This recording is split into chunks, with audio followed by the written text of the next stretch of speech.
جب اس نے روشن کر دیا اس چیز کو جو اس کے ارد گرد ہے، ذہب اللہ بنورہم، تو اللہ ان کے نور کو لے گیا، وترکہم، اور اس نے چھوڑ دیا ان کو، فی ظلمات، کئی اندھیروں میں، لا یبصرون، نہیں وہ دیکھتے۔ یہ منافقین کی مثال ہے کہ ان لوگوں کو تشبیہ دی گئی ہے ان لوگوں کے اس آدمی کے ساتھ جو آگ جلاتا ہے۔ جس طرح آگ کے جلنے سے اس کا اطراف جو ہے وہ روشن ہو جاتا ہے، بالکل اسی طرح جب انہوں نے اسلام قبول کیا، ایمان میں بظاہر داخل ہوئے، تو نور ایمان سے ہر چیز جو تھی وہ روشن ہو گئی۔ اور جب یہ لوگ جو ہے وہ نفاق میں لوٹے تو وہ نور ایمان جو تھا وہ ان سے چھن گیا، جس کے نتیجے کے اندر یہ لوگ وترکہم فی ظلمات، تو یہ جو اندھیرے ہیں یہ کفر کا، نفاق کا، شکوک و شبہات کے اندھیروں کے اندر بھٹکنے لگ گئے، گویا کہ اب ان کو نور ایمان وہ میسر نہیں ہے۔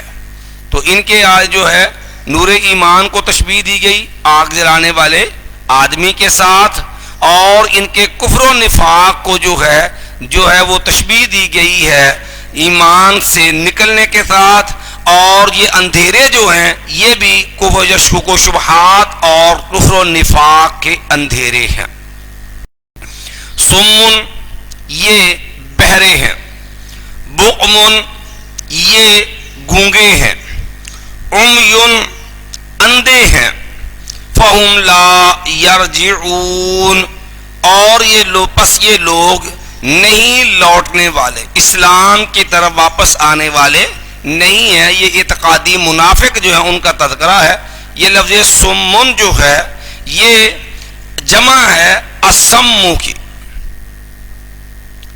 چونکہ یہ اسم، ابکم اور اعما، یہ سارے سیغے اسم جو ہے وہ تفضیل جو ہے صفت اس میں تفضیل کے ہیں، اور یہ بات آپ نے صرف میں پڑھی ہوئی ہے کہ اس میں تفضیل کا جو صیغہ ہوتا ہے ان ابواب سے جو باب رنگ یا عیب کا معنی دیتے ہیں ان سے یہ صیغے اس میں تفضیل کے لیے استعمال نہیں ہوتے، بلکہ ان ابواب سے یہ صیغہ جو ہوتا ہے یہ صفت مشبہ کے لیے استعمال ہوتا ہے، دائمی جو ہے وہ خامی یا وصف جو ہوتا ہے اس کے لیے استعمال ہوتا ہے۔ تو سمن یہ جمع ہے اسم کی، اور بکمن یہ جمع ہے ابکم کی، اور امیون یہ جمع ہے اعما کی۔ ٹھیک ہے جی، اس لیے ہم نے ترجمہ کیا جمع والا ہی کہ سمن بہرے ہیں، کانوں سے سننے کی سنائی سے محروم ہیں، اور بکمن حق بولنے سے یہ گونگے ہیں، امیون یہ اندھے ہیں۔ تو اب ظاہری طور پر ان کے پاس آنکھیں بھی ہیں، کان بھی ہیں، ان کے پاس جو ہے وہ بولنے کے لیے زبان بھی ہے، لیکن ان کے کفر کی وجہ سے، ان کے نفاق کی وجہ سے وہ صلاحیت جو اس کا اصل فائدہ تھا اس سے وہ لوگ محروم ہو گئے۔ جیسے اللہ تعالیٰ نے قرآن مجید میں دوسرے مقام پر اس حقیقت کو ان الفاظ میں بیان کیا، فما اغنى عنہم سمعہم ولا ابصارہم ولا افئدتہم من شیء، کہ ان کے پاس کان تو تھے، باوجود کان ہونے کے ان کے کان ان کو کوئی فائدہ نہیں دے سکے، آنکھیں تو تھی، آنکھیں ہونے کے باوجود ان کی آنکھوں نے ان کو کوئی فائدہ نہیں دیا، ان کے دل تو تھے لیکن باوجود دل ہونے کے انہوں نے اس سے کوئی فائدہ نہیں اٹھایا۔ اب دوسرے منافقین کا جو گروہ ہے ان کی مثال ہے مَا أَوْ كَصَيِّبٍ مِّنَ السَّمَاءِ، یا پھر ان کی مثال سیب من السماء، سیب صحابہ جو بنا بہنا ہوتا ہے، آسمان سے آنے والی بارش کی طرح ہے، فیہ اس میں ظلمات اندھیرے ہیں، ورعد اور گرج ہے، وبرق اور بجلی ہے، یجعلون وہ ڈال لیتے ہیں، اصابعہم، اصابع یہ اصبع ان کی جمع ہے، اور وہ ڈال لیتے ہیں اپنی انگلیاں. اور یہ بات بھی یاد رکھیے کہ یہاں پر بھی جو ہے وہ کل بول کر کے جز مراد ہے، کیونکہ دیکھیے کان کے اندر پوری انگلی تو نہیں ڈالی جاتی، کان کے اندر تو صرف جو ہوتی ہے ایک پورا جو ہوتا ہے ان میلاتون جو ہے وہ پورا جو اس کا ایک حصہ جو ہے وہ کان میں داخل کیا جاتا ہے. اگرچہ لفظ جو ہے وہ اصابع ہے لیکن مراد اسے ان میلا ہے، جسے کہا جاتا ہے کہ جز بول کے کل بول کے جز مراد لینا. یجعلون وہ ڈال لیتے ہیں اصابعہم اپنی انگلیوں کو فی آذانہم اپنے کانوں میں من الصواعق کڑکنے والی بجلیوں کی وجہ سے. صواعق یہ جمع ہے صاعقاتن کی. حذر الموت موت کے ڈر سے. واللہ اور اللہ تعالی محیط بالکافرین گھیرنے والا ہے احاطہ کرنے والا ہے کافروں کا. یہاں منافقین کے دوسرا گروہ جو ہے اس کی مثال بیان ہوئی ہے کہ یہ لوگ جو ہے یہ اسلام میں آئے. یہ جو کصیب من السماء ہے نا، آسمان سے بارش، تو دیکھو جو کچھ بھی اگتا پیدا ہوتا ہے وہ بارش کے نتیجے کے اندر پیدا ہوتا ہے. تو یہ آسمانی بارش جو ہے اس کو تشبیہ دی گئی ہے دین اسلام کے ساتھ کہ ان لوگوں کے پاس حق آ گیا، اسلام آ گیا، دین آ گیا. فیہ ظلماتن اس اسلام کے اندر وہ جو ہے بارش ہے اس کے اندر کئی جو اندھیرے تھے، ورعد اور کڑک، وبرق اور بجلی. تو یہاں پر جو ہے یہ جو ظلمات ورعد یہ چیزیں ہیں وہ اسلام میں آنے کے بعد جو سختیاں، آزمائشیں، کڑے حالات اور پھر جو ہے آزمائشیں اور برق جو ہے جہادی احکام جس کے اندر اپنی جان قربان کرنی پڑتی ہے، اپنا مال قربان کرنا پڑتا ہے. تو یہ جو احکام ایسے تھے جو بظاہر جن کے اندر تکلیف اور مشکل کا سامنا ہے، ان امور کو، ان احکامات کو تشبیہ دی گئی ہے رعد و برق. چلیے تو میں ان کی مثال اس بارش کی ہے جو آسمان سے ہے جس میں اندھیرے بھی ہیں اور جو ہے اس کے اندر گرج اور چمک بھی ہے. تو اندھیروں سے مراد وہ آزمائشیں، تکلیفیں، اور رعد اور برق سے مراد جو ہے وہ سختیاں، آزمائشیں، بالخصوص جہادی احکام جو جس کے اندر اسلام کے غلبے کے لیے قربانی کا معاملہ موجود ہے. تو میں وہ ڈال لیتے ہیں اپنی انگلیاں اپنے کانوں کے اندر من الصواعق، یعنی جس طرح جو ہے وہ بارش کی شدت کے اندر بجلی کڑکے تو وہ شدت برداشت نہیں ہوتی تو لوگ بچنے کے لیے کام کرتے ہیں. اسی طرح جب ان لوگوں کو اسلام کے لیے قربانی کے لیے بلایا جاتا ہے تو یہ بھی اسی طرح اس سے جان چھڑانے کے لیے، بچنے کے لیے جو ہے یہ وہاں سے جو ہے وہ اپنے آپ کو پھر جو ہے وہ کھسکانے کی کوشش کرتے ہیں.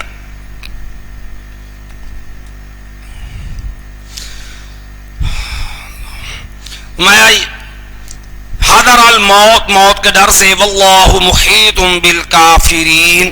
ما یکاد البرق یخطف ابصارہم قریب ہے کہ بجلی وہ اچک لے ان کی آنکھوں کو. تو جس طرح بجلی ہوتی ہے وہ اگر تیز اپنی شدت سے پڑے تو انسان کی آنکھیں جو ہیں وہ ضائع ہو جائیں گی. اب یہ اسلامی احکام ہیں. اگر یہ لوگ جو ہیں لامحالہ جب ان کے لیے جو کہ ایمان کا استحکام نہیں ہے تو لامحالہ یہ احکام ان کو اپنے اوپر بوجھ اور تکلیف محسوس ہوں گے تو نتیجتاً یہ اسلام سے پیچھے ہٹنے کی کوشش کریں گے.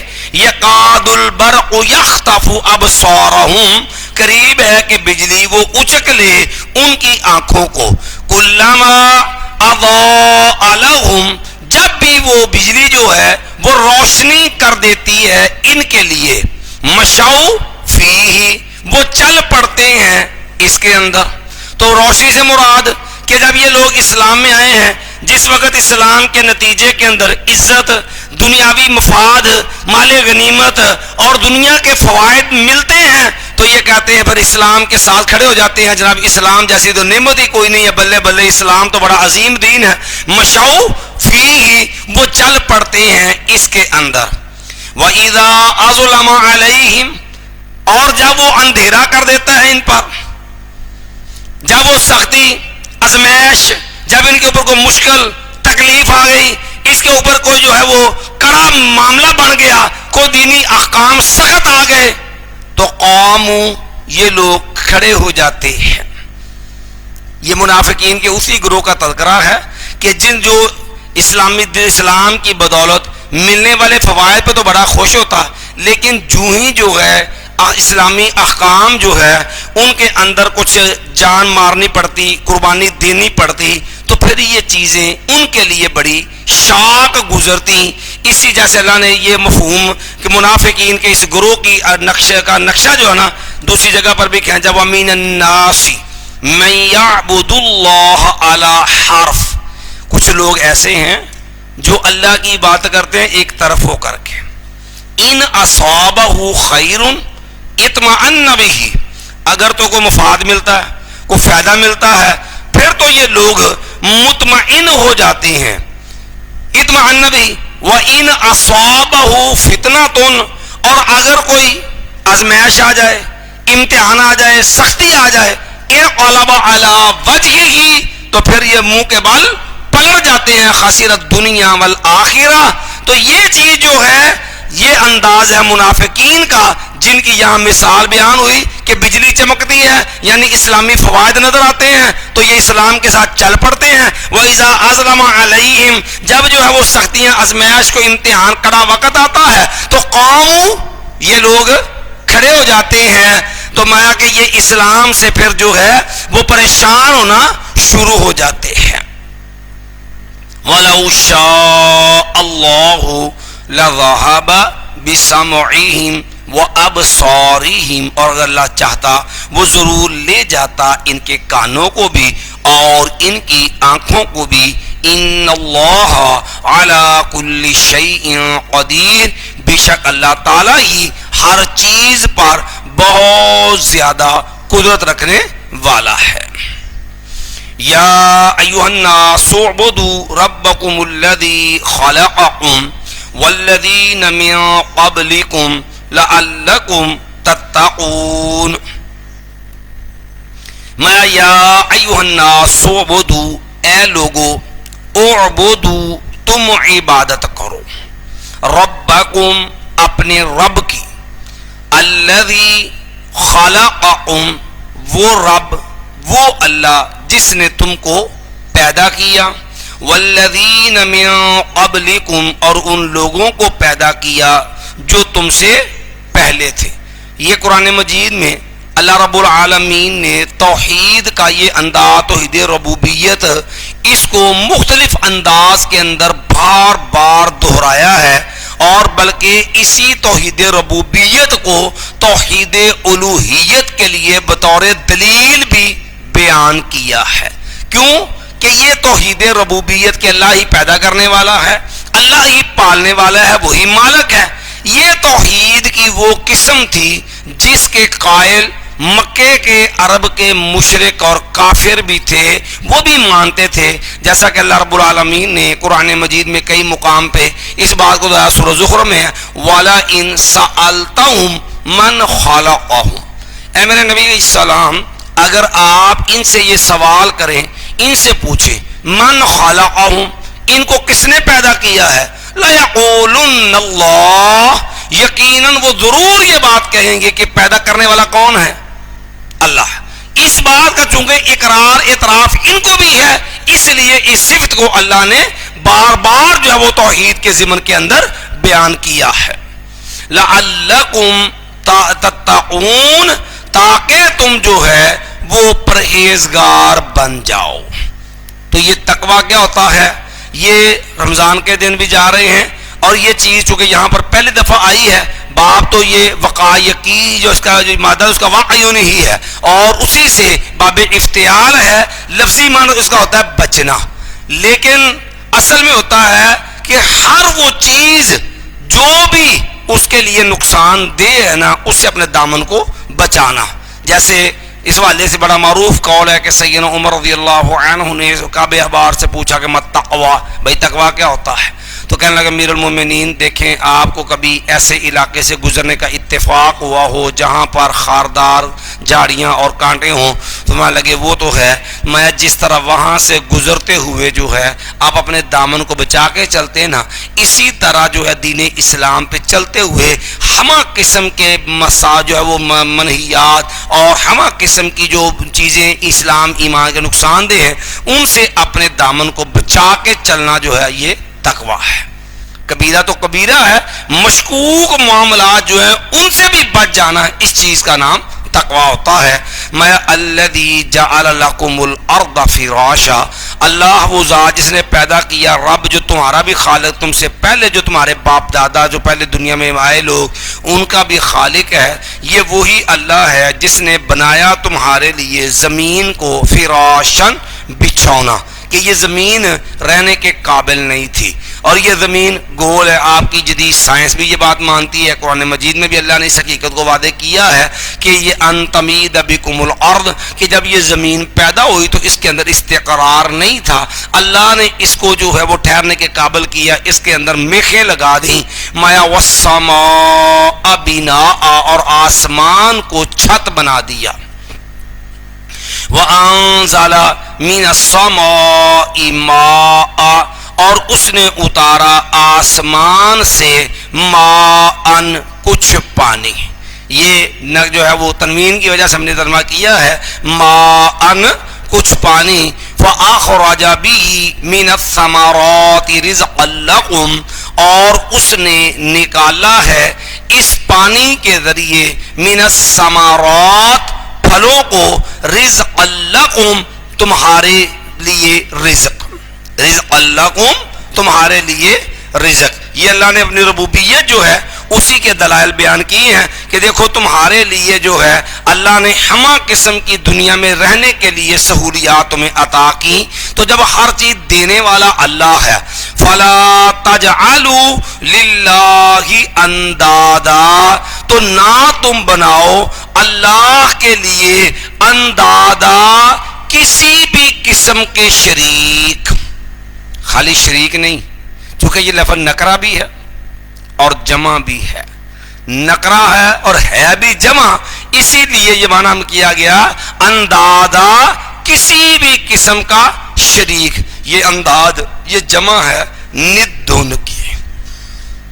فلا تجعلوا للہ اندادا، بھئی جب سارے پیدا کرنے والا بھی اللہ، زمین کے اوپر رہائش دینے والا بھی اللہ، پھر دنیا کے اندر زندگی کے اسباب اور وسائل دینے والا بھی اللہ، تو بھئی پھر رب کے حق میں غیر کو شریک حصے دار بنانا یہ اللہ کے ساتھ شرک ہے. خواہ یہ شرک جو ہے وہ ذات میں ہو کہ اللہ کے مقابلے میں نیا رب کھڑا کر لو، جیسے جو ہے یہ صوفیہ حضرات ہوتے ہیں جنہوں نے ہر چیز کو رب بنا رکھا ہے اور خود خدائی اور ربوبیت کے دعوے ہیں. جیسے منصور حلاج تھا، اس کا دعویٰ تھا انا الحق، میں اللہ ہوں. رب کے مقابلے میں نیا رب کھڑا کر لیا جائے، یا جو ہے اللہ کی صفات اور اختیارات کے اندر شریک حصے دار بنا لیا جائے کہ غیبی قوتوں کا مالک اللہ ہے، تو اسی طرح بے دلیل مخلوق میں سے کسی کو غیبی قوتوں کا مالک بنا لیا جائے. تو یاد رکھیے وہ جو شراکت ہے، یہ شراکت کل میں ہو کہ اللہ کے جملہ معاملات جو ہیں اللہ کے مقابلے نیا الگ الہ، اور اللہ کی جملہ صفات جو ہیں اس کے اندر کسی کو الگ کھڑا کر لو، یا بعض صفات میں کوئی حصے دار بنا لو. ہر دو صورتوں کے اندر یہ کیا ہے؟ شرک ہے.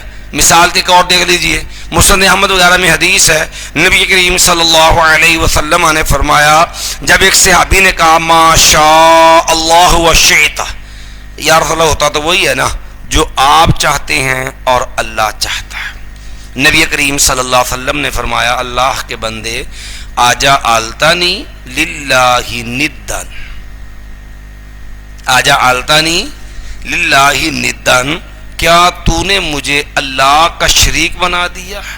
بل ما شاء اللہ وحدہ، بلکہ صرف جو ہے وہ ہوتا ہے جو اللہ چاہتا ہے، اس کے بعد جو ہے وہ میں چاہوں۔ اگر اللہ نہ چاہے، پوری مخلوق چاہے، تو یاد رکھنا جب تک رب نہیں چاہتا پوری مخلوق کے چاہنے سے کچھ بھی نہیں ہو سکتا۔ اور یہی بات اللہ نے دوسرے انداز میں قرآن میں سمجھائی، وَمَا تَشَاءُونَ إِلَّا أَن يَشَاءَ اللَّهُ، لوگوں تم سارے جو مرضی چاہو کچھ نہیں ہوتا، صرف وہ ہوگا جو اللہ چاہتا۔ یہ بات ہم نے اس لیے عرض کی ہے کہ ہمارے معاشرے کے اندر شرک کے جو ہے دل دادا لوگ جو ہیں، ان لوگوں نے بھی امت سے شرک کو جو ہے وہ کنڈم کر دیا ہے۔ کیونکہ بات یہاں شرک کی آئی ہے تو بنیادی طور پر یہ بات بھی سمجھ لیجئے۔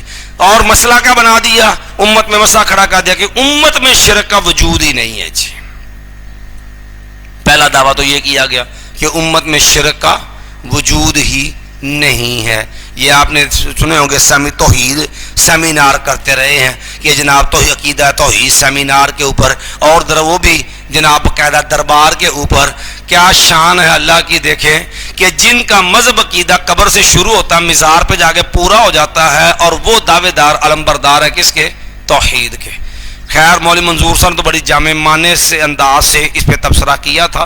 وہ فرمانے لگے یہ اسی طرح ہے، قبر پرست آدمی کا جو ہے وہ دعوی توحید اسی طرح ہے جیسے نصیب و لال کا پردے پہ درس دینا ہے۔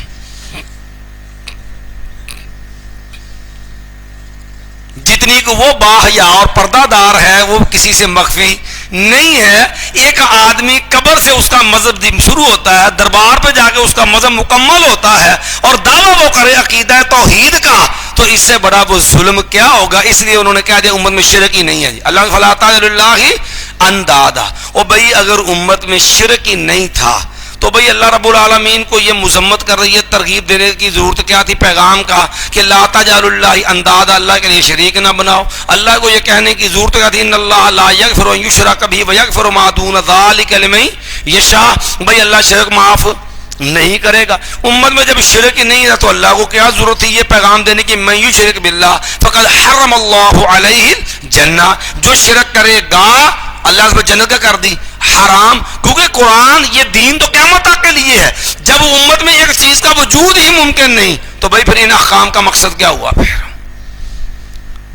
کہنے لگے نہیں جی امت میں شرک نہیں ہے، شرک اصغر ہے، اکبر نہیں ہے۔ جب دلائل سے معاملہ نہ بنا تو کہنے لگے شرک اکبر نہیں ہے، شرک اصغر ہے۔ او بھائی یہ بات شرک اکبر کہتے جی قیامت کے قریب ہوگا۔ اچھا قیامت کے قریب کب ہوگا؟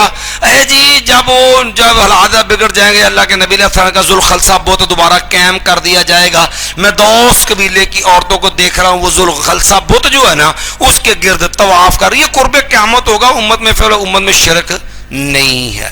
حالانکہ دیکھا جائے تو یہ چیز بھی بدیہی طور پر غلط ہے۔ آپ اس کو اس انداز سے دیکھ لیں، یہ صحیح بخاری کتاب المعاندین وغیرہ نا آپ اس کو نکال لیجئے۔ سیدنا علی رضی اللہ عنہ نے کچھ لوگوں کو زندہ جلا دیا تھا، فتح الباری وغیرہ میں اس کی تفصیل مل جائے گی۔ اچھا بھائی کیوں جلایا تھا؟ کوفے کے اندر یہ لوگ جو تھے سبائی جو تھے، ان بدبختوں نے یہ کہنا شروع کر دیا کہ سیدنا علی رضی اللہ تعالی ہمارے رب اور خالق ہیں۔ جب یہ کہنا شروع کر دیا تو پھر کمبر غلام جو تھا نا اس نے آگے بتلایا، سیدنا علی رضی اللہ عنہ گئے اور ان کو ڈانٹا، فرمایا کہ بندے بن جاؤ، انسان بن جاؤ، باز آ جاؤ، وگرنہ میں تمہیں زندہ جلا دوں گا۔ جب یہ بات کہی تو وہ پہلے بد دماغ تھے، الٹی دماغ کے، وہ کہنے لگے اب تو ہمیں یقین ہو گیا کہ آپ ہی ہمارے رب ہیں، انت ربنا و خالقنا و رازقنا، آپ ہمارے رب بھی ہیں، خالق بھی ہیں، رازق بھی ہیں۔ تو سیدنا علی رضی اللہ نے پھر سمجھایا، جب نہیں باز آیا تو ان کو زندہ جلایا تھا۔ اب بتلائیے ذرا ٹھنڈے دل سے غور کیجئے، کیا بندے کے بارے میں، مخلوق کے بارے میں، کسی جو ہے وہ نیک اصالح آدمی کے بارے میں یہ دعویٰ کہ وہ رب بھی ہے، خالق بھی ہے، رازق بھی ہے، کیا اس چیز کے شرک ہونے میں کوئی شک ہے؟ کیا یہ شرک اصغر ہے یا اکبر ہے؟ کیا یہ امت میں سے ہے یا امت سے معاذ اللہ جو ہے وہ باہر کا مسئلہ ہے؟ یہ تو دور بھی خیر القرون کا دور ہے، سیدنا علی رضی اللہ عنہ کا دور ہے، تو کدھر گیا یہ دعویٰ کہ امت کے اندر شرک اکبر نہیں ہے؟ پھر امت کو اصل ہوا یہ کہ ان لوگوں نے نا پھر باطل طویلیں شروع کر دی کہ جناب اصل مسئلہ پتہ کیا ہے بھائی، شرک پتہ کب ہوتا ہے؟ شرک تب ہوتا ہے جب دو شرطیں پائی جائیں۔ جی وہ دو شرطیں کون سی ہیں؟ جی کہنے لگے نمبر ایک، کسی بھی ہستی کو واجب الوجود، کسی بھی ہستی کو واجب الوجود اور مستحق عبادت سمجھ کر اس کی عبادت بندگی پوجا کی جائے تو شرک ہوگا۔ اگر یہ دو چیزیں نہیں ہیں کہ آپ اس کو واجب الوجود نہیں مانتے، آپ اس کو مستحق عبادت نہیں سمجھتے، تو پھر وہ شرک نہیں ہے۔ تو یاران ملت نے تعریف کر دی کہ واجب الوجود کا مطلب کیا ہے کہ یہ ہستی اپنے اپنے وجود میں، دنیا میں آنے میں، قائم ہونے میں کسی کی محتاج نہیں ہے، خود بخود سے قائم ہمیشہ سے، اور یہ صرف اللہ کا خاصہ۔ اچھا پھر نمبر دو، اس کو جو ہے اگر مستحق عبادت سمجھ کے جو ہے وہ معاملہ اس کے ساتھ عبادت والا کریں گے تو شرک ہے۔ اچھا اگر آپ مستحق عبادت سمجھ کے اس کی پوجا نہیں نہ کرتے تو وہ شرک نہیں ہے۔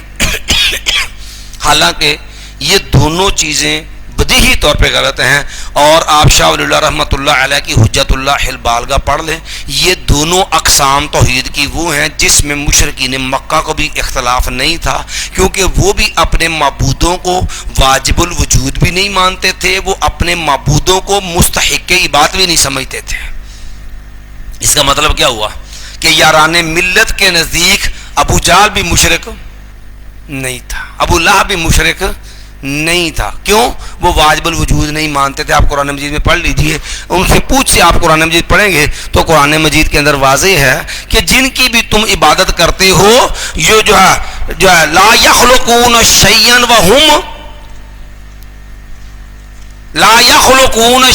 وہم یخلقون، بھئی وہ کچھ پیدا نہیں کرنے پہ قادر، وہ تو خود کیا ہیں؟ پیدا کیے گئے ہیں۔ اب قرآن یہ حقیقت بیان کرتا ہے کہ وہ تو مخلوق ہیں، پیدا ہوئے ہیں، تو بھئی جو پہلے نہیں تھا بعد میں آیا وہ واجب الوجود تو نہیں ہو سکتا۔ چلو مستحق بات والا مسئلہ بھی دیکھ لیتے ہیں۔ اب دیکھیے سورۃ زمر میں آپ چلے جائیے، جو ہے وہ لوگ یہ بات صاحب کہتے تھے ما نعبدہم الا لیقربونا الی اللہ زلفا، کہ یہ ہستیاں جن کی ہم اللہ کے علاوہ بندگی عبادت کرتے ہیں، ہم وہ اس کو مستحق عبادت نہیں سمجھتے کہ یہ حقدار ہیں عبادت کے۔ ما نعبدہم الا لیقربونا الی اللہ زلفا، ہم تو اس لیے ان کی بات کرتے تاکہ ہمیں اللہ کے کیا کر دیں؟ قریب کر دیں۔ وہ بھی سمجھتے تھے کہ یہ اصل اس بات کا حقدار کون ہے؟ اللہ، لیکن یہ ہستیاں مقرب ہیں، یہ اللہ کا ان کو قرب حاصل ہے، لہذا یہ ہمیں بھی رب کے کیا کر دیں گے؟ قریب۔ جیسے ہمارے پنجابی کہتے ہیں ساڈی سندا نہیں تے انہاں دی موڑدا نہیں، ساڈی اے دے اگے تے اے دی او دے اگے۔ ما نعبدہم الا لیقربونا الی اللہ زلفا، اب نہ تو وہ واجب الوجود سمجھتے ہیں اپنے معبودوں کو، نہ وہ ان کو مستحق عبادت سمجھتے ہیں، تو یاران ملت کی تعریف کے تحت تو وہ بھی مشرک۔ خدا گنجے کو ناخن نہ دے، دے تو موت تو دے، لیکن یہ ادا نہ دے کہ ابو لہب اور ابو جہل اینڈ کمپنی بھی ان کی خود ساختہ تعریف پہ وہ بھی شرک سے کیا ہو گئے؟ محفوظ ہو جاتے ہیں۔ تو فلا تجعلوا للہ اندادا، تو یہ آپ جز میں ہو یا کل میں؟ جز کی مثال ہم نے آپ کو دے دی کہ جس طرح جو ہے وہ صحابی نے کہا دیا ما شاء اللہ وشئت، آقا ہوتا تو وہی ہے جو اللہ چاہتا ہے اور آپ چاہتے ہیں، اور امت میں وجود کی دلیل بھی۔ اب مسئلہ یہ آ گیا کہ نظریہ یہ آیا کہاں سے؟ یہاں بھی ایک دھوکہ ہے، وہ بھی ہم تھوڑے سے وضاحت کے لیے دیتے ہیں۔ صحیح بخاری کے اندر حدیث ہے، نبی کریم صلی اللہ علیہ وسلم نے فرمایا ما اخاف علیکم ان تشرکوا بعدی، مجھے اب تم سے یہ خطرہ نہیں ہے کہ تم میرے بعد مشرک ہو جاؤ گے۔